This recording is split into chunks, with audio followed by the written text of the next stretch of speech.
Unit 7, Customizing the Tivoli Storage Manager Database and Recovery Log. When you've completed this unit, you'll be able to identify the purpose of the database and recovery log, choose the location of the database and recovery log, estimate the size, and increase the size of both the database and the recovery log. When we're talking about the database here, remember we're talking about the Tivoli Storage Manager database.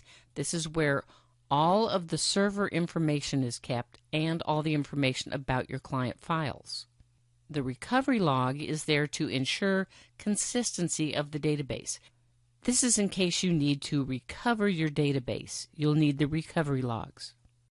Information in our database, all the information about client nodes and administrators, policies and schedules, your server settings, location of your client files on server storage, that is, where each part, each incremental backup for each client node is stored, what storage pool they're in. All of your directory structures, your server operations such as your activity logs and event records, basically all your definitions for devices, all of this information is stored in the database. Features of the database. In version 6 of Tivoli Storage Manager, we changed to a DB2 formatted database from a retrieve format. With the version 6 database, you have automated statistic collection and database reorganization, enhanced queries for your database using SQL. Your database audits and buffer size are automatically set. So after you install your new server or you upgrade to this server, you'll have all of these features. An important note: yes, the Tivoli Storage Manager is running on DB2. No, you do not need to be a DB2 administrator to use Tivoli Storage Manager. There's even a caution. You do not use DB2 tools to change any of the configuration settings. These have been preset by TSM. Don't make any changes to your DB2 environment unless you are directed to do so by Tivoli Storage Manager support or services. Recovery log. This is where we are capturing information that has not yet been committed to the database.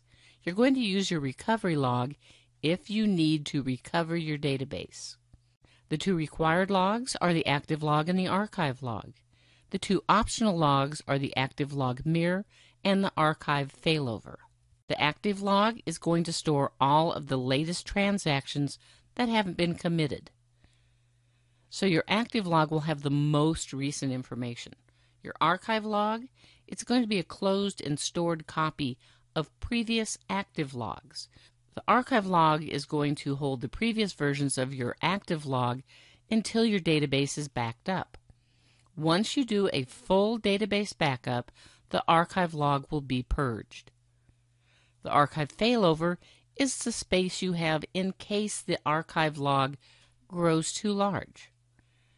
You need to be careful. If the archive log fills up, your server will stop. And remember, only a full database backup will clear the archive log. Our log mirror is the mirrored copy of our active log. It's for safekeeping. So any changes to the database since the last backup are stored in the recovery log. So this would be defining your management classes or policies, backing up client files, registering client nodes.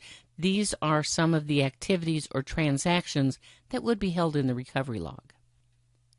This explains what a transaction is. A transaction is a unit of work between the client and the server. So the server is going to hold a transaction log record in a buffer pool until it can be written to the recovery log. Then the transaction is committed. The log records the transaction to the active recovery log. Then the TSM database is updated.